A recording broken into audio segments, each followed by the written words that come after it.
Kogi State as well is on the news again, this time on a very positive note.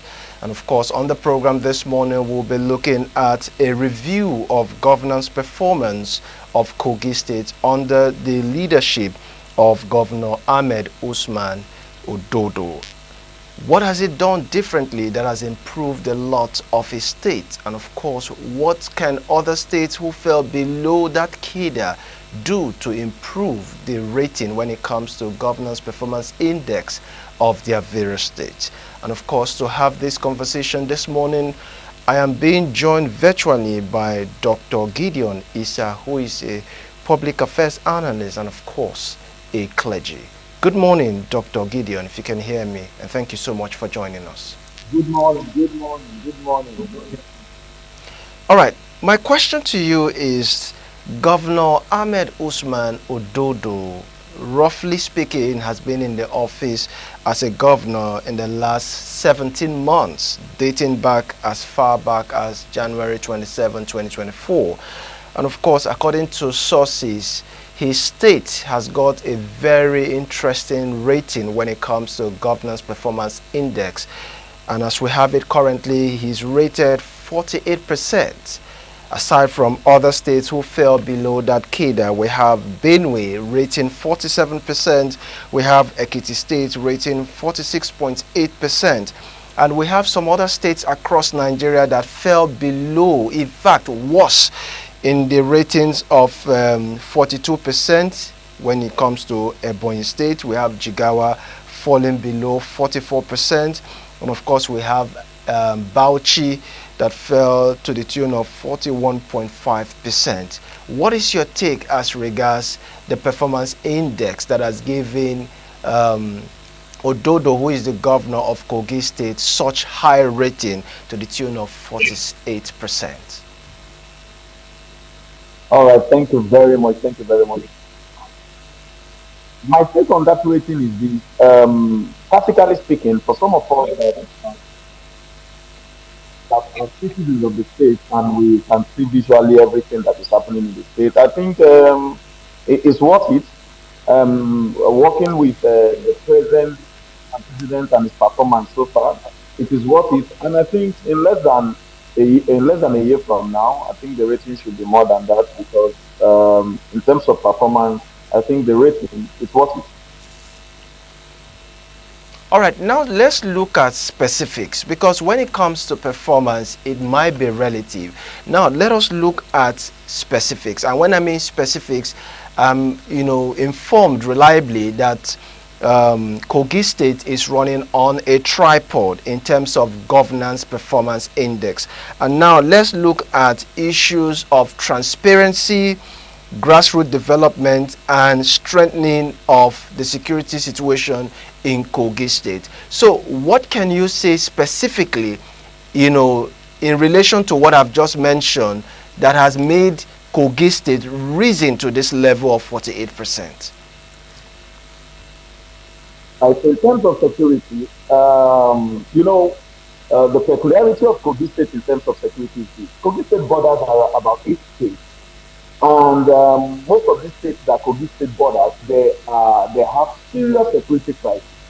And in terms of security, it was relatively not too bad as at the last administration.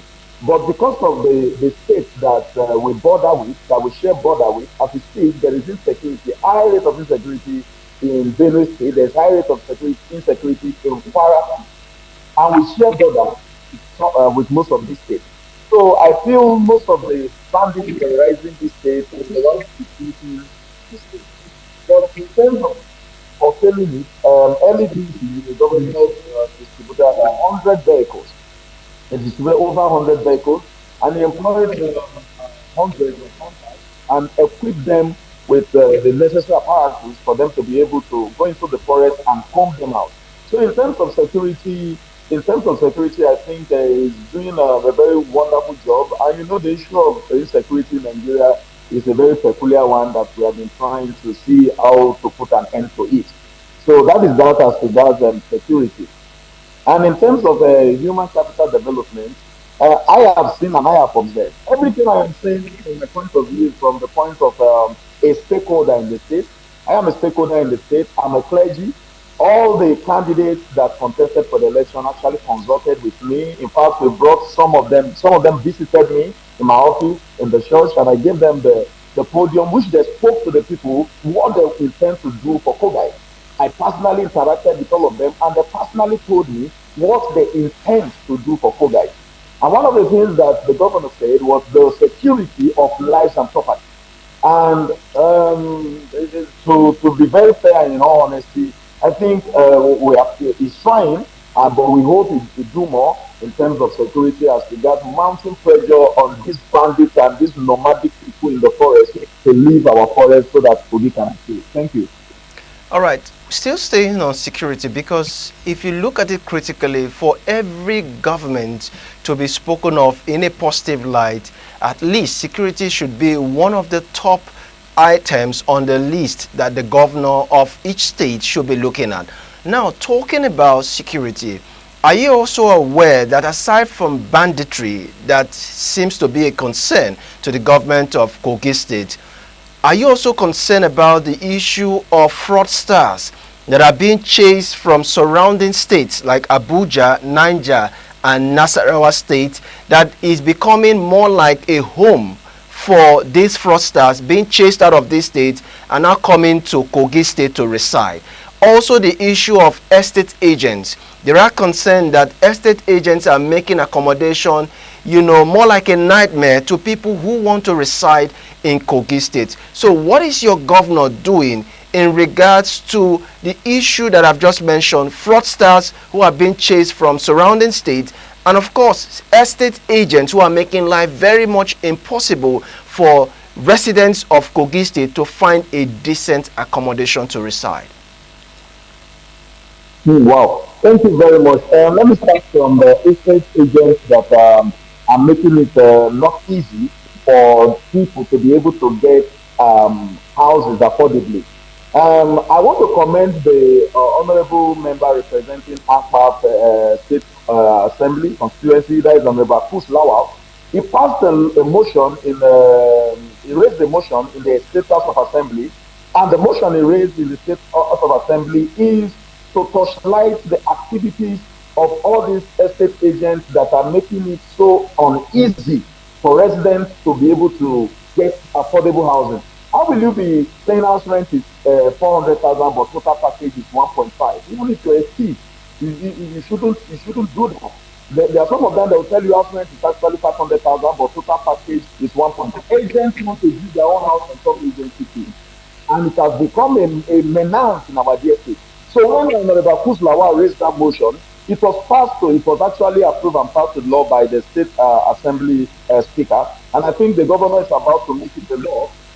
All these estate agents will be able to be curtailed. None of them should take more than 5%. I don't feel 5% is still too much. 2.5% should be what they take, because they are making it uneasy for people that are house hunting to get houses. So the State House of Assembly have acted on that. And as regards fraudsters coming to take a solace in Kogi State, about a week ago, EFCC was in Kogi State. They raided Kogi State. They even caught a young man with a Beretta pistol. They raided Kogi State down to Ayinba. They raided everywhere to make sure they detox the state from fraudsters, so they don't come to raise a high standard of living for people. Today, people can no longer go to the boutique because the normal jeans of 20,000, they'll tell the fraudster is 60,000. They will not price, they will die. So when a normal person that's no fraudster comes to the boutique, if he says I want to buy jeans, the boutique owner will give you the price of a fraudster. If a fraudster is looking for a house, they'll tell him 2.5. If a normal civil servant comes there, it's so obvious that some landlords don't want to even give their house to civil servants again, or people that are doing normal business.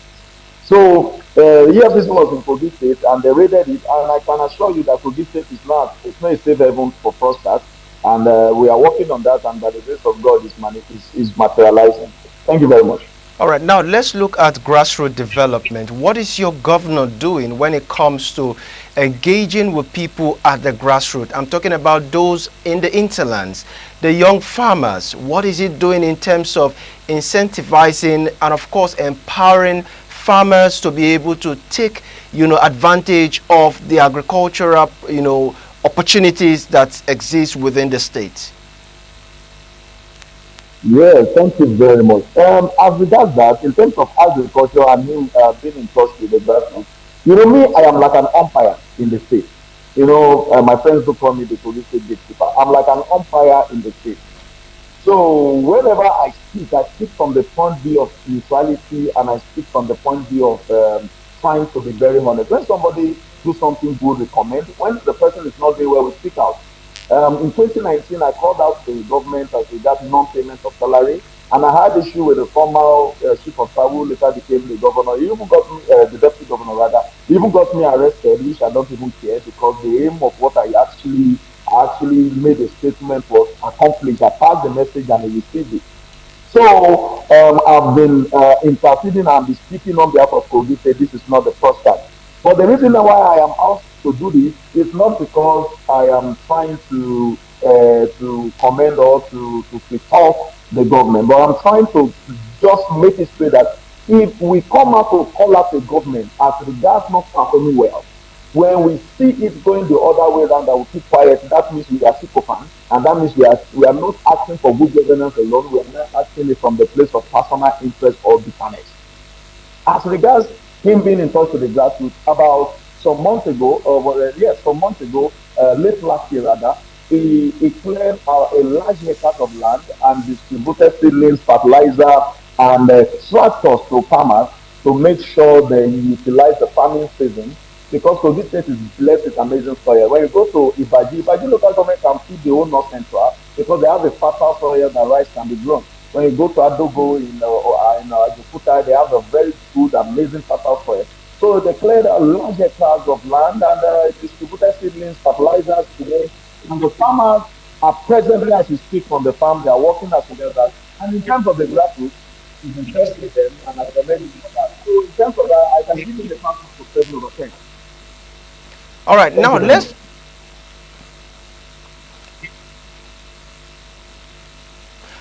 let's look at the issue of transparency because it's quite very difficult for governance to be seen in that light, especially when it comes to their public procurement and, of course, local direct investment.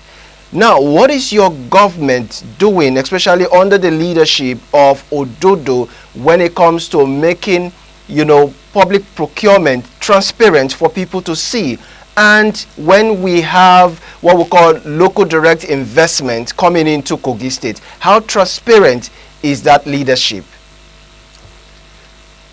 As regards public procurement, I can say for now, there is a project going on now, the one that I have a very, very good flavor on.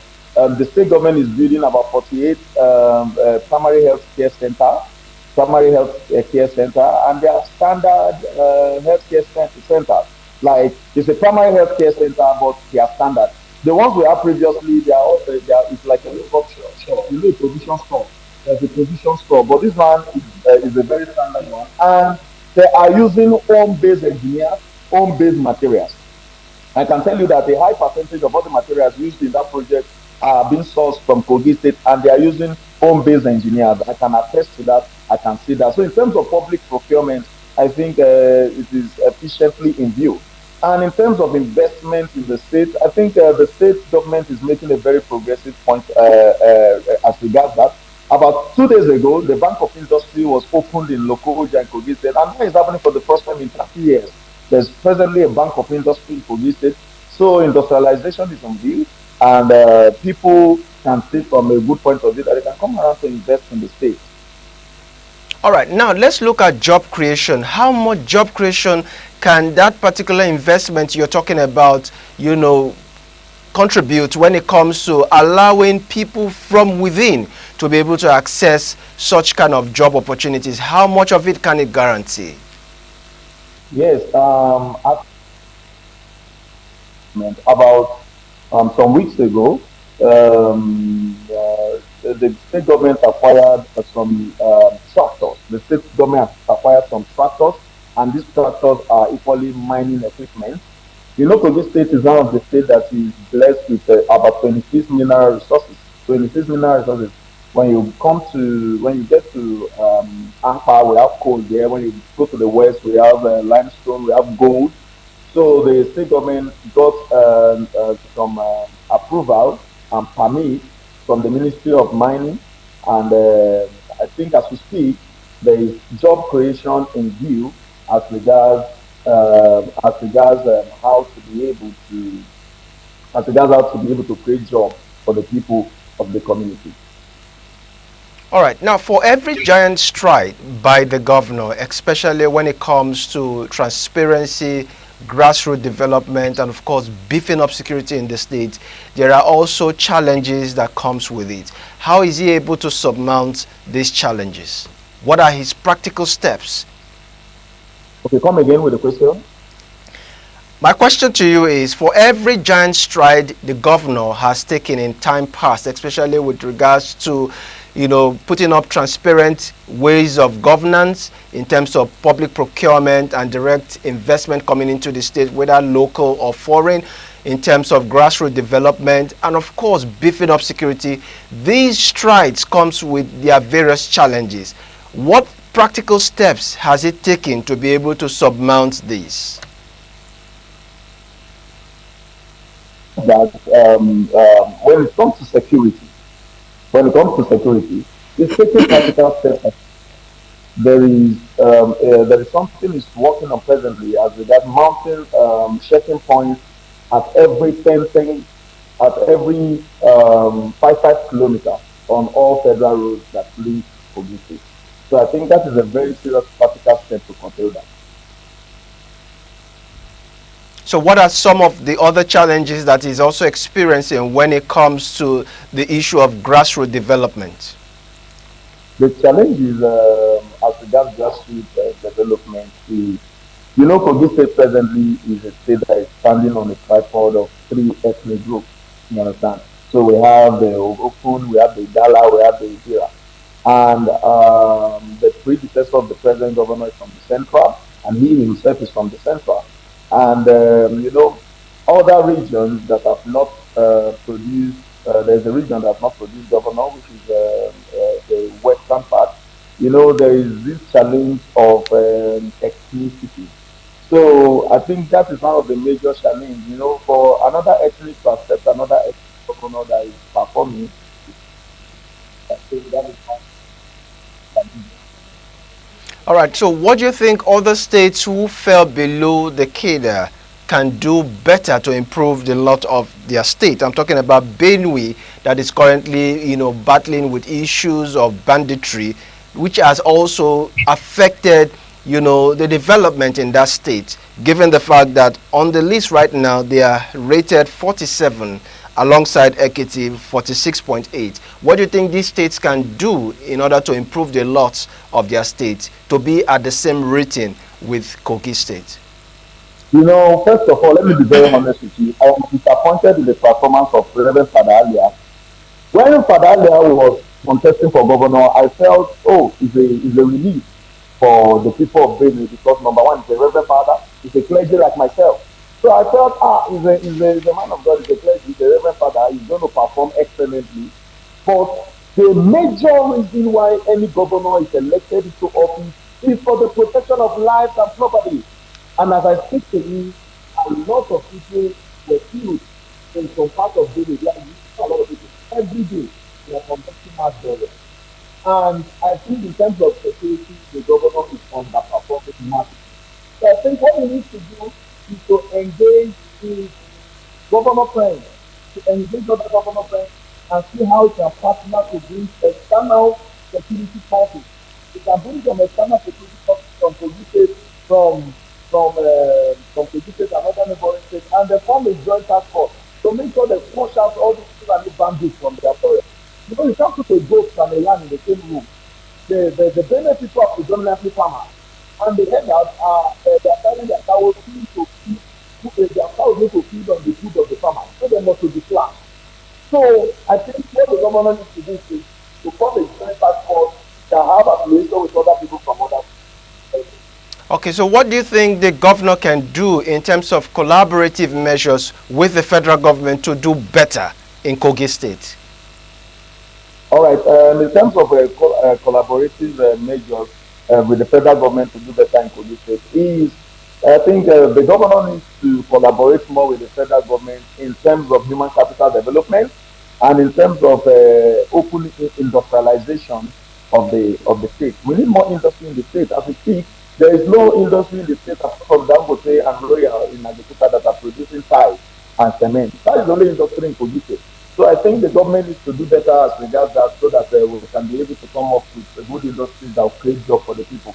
So I think the government should affiliate or should partner with the federal government to create more jobs for the people.